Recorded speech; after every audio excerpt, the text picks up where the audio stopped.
Hello, and welcome to Weird Music, the show where, surprisingly, we look at really weird albums that are, for whatever reason, weird, incredibly weird, anything in between, whatever. Oh, it really depends. Anyway, today we're going to be looking at another very peculiar album, surprise, surprise. This one is a sparse, haunting, experimental acid folk experience, and it's from a band with this incredibly wide and vast discography. We're looking at the album Unknown Spin by Charalambides.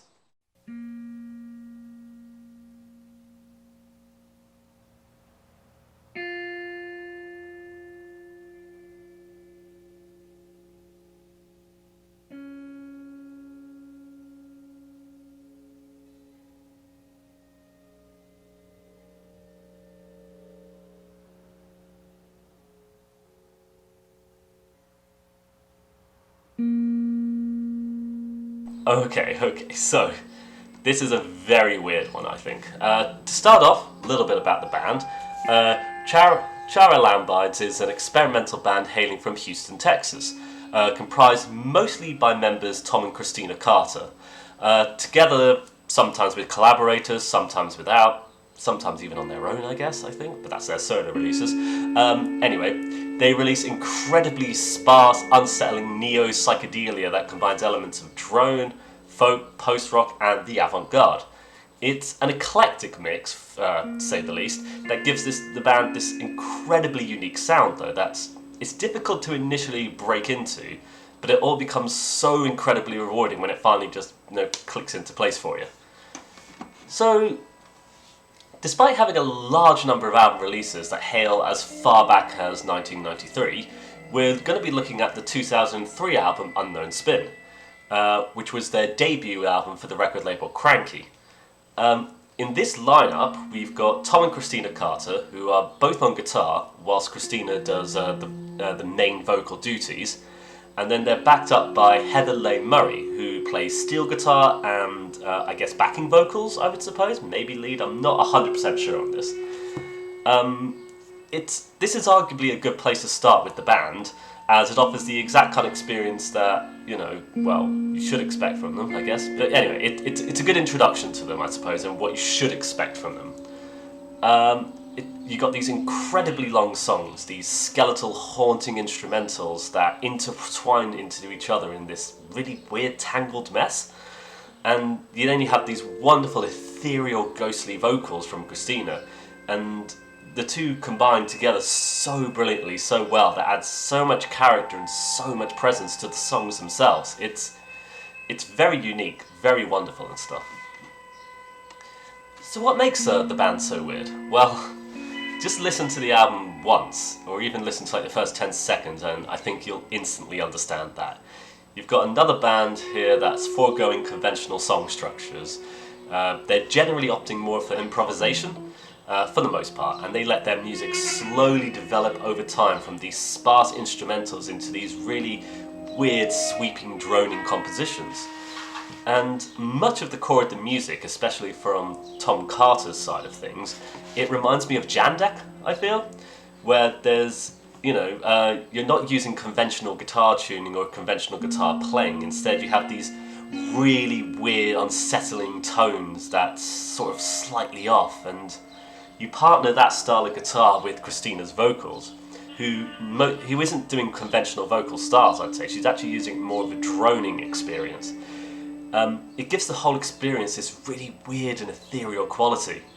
It's equal parts creepy and unsettling, and yet it's still oddly pretty and beautiful in places, especially when it comes to those ghostly vocals. The stuff that Christina does is phenomenal, I think, and especially for the length of time as well. We'll get into that in a bit.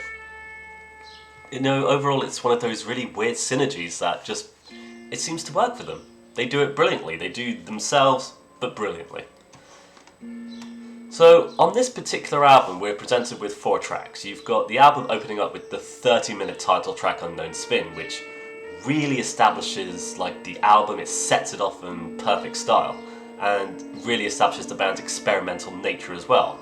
That sort of creepy, unsettling vibe they go for. You've got the guitars, they're screeching, whining, skeletal, sparse, and it all seems to fall into place somehow, whilst Christina's vocals just float over the top of that, at the top of those structures. And the rest of the songs sort of seem to follow suit from this, using those same techniques of the sparse guitars, the dreamy, ghostly vocals.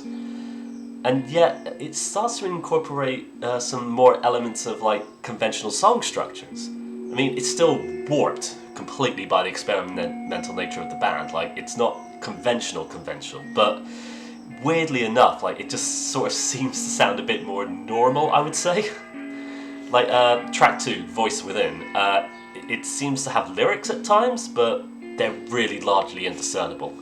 But even with that weird experimental thing that the band are doing, it sort of seems to make a little bit more sense, weirdly enough. And then you've got track 3, Magnolia, where the guitars take the centre stage, and then the album culminates into the mostly vocal improvisational Skin of Rivers, where the guitars come to the back, and Christina's vocals really take the forefront. It's incredibly weird, but it's so rewarding when it makes sense to you. And I'd like to say though, I remember when I first listened to Charalambides, and I started with this album, Unknown Spin, of course, and I didn't get it. It didn't make sense to me. I found the title track really weird and just a little bit too weird for myself, and it's unusual because I love long songs, I love experimental music, improvisational music, but there was something about this where it just wasn't clicking into place. I couldn't wrap my head around it. And something about the really sparse, empty nature of it, like, it's so skeletal, it's so just empty for the most part. It just didn't really make sense, despite my interest in bands like this.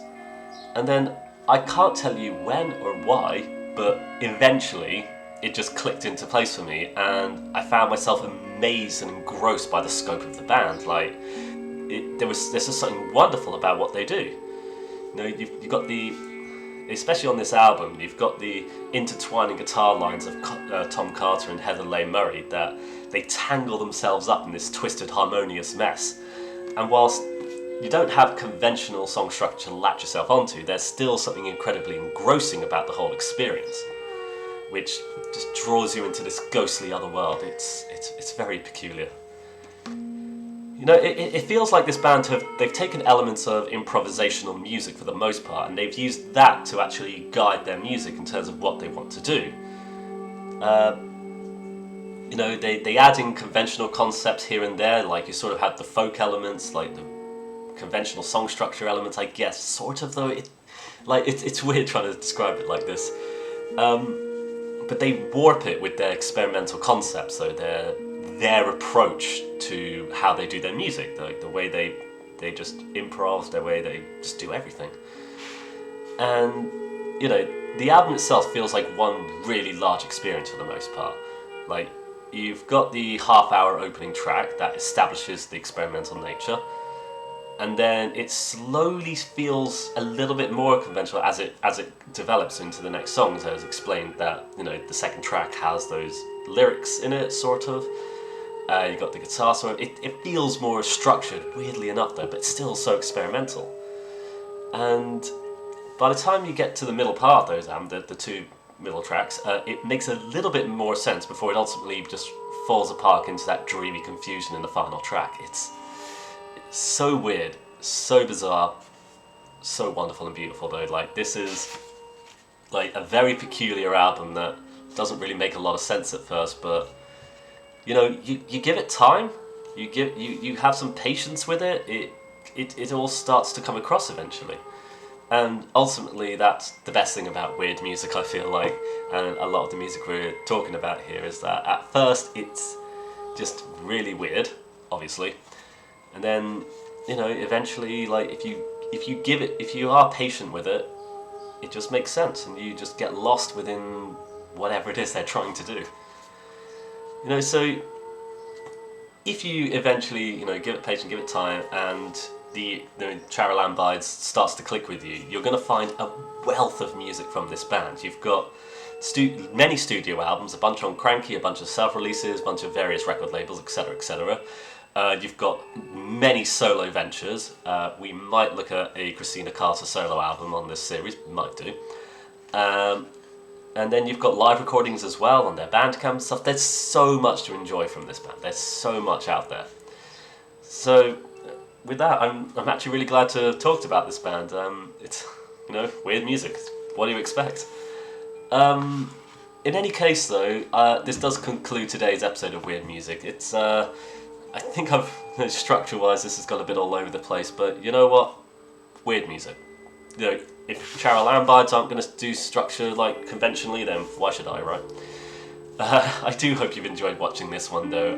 Another weird one, of course. Do take care, though. All the best to you, and bye-bye for now. Goodbye.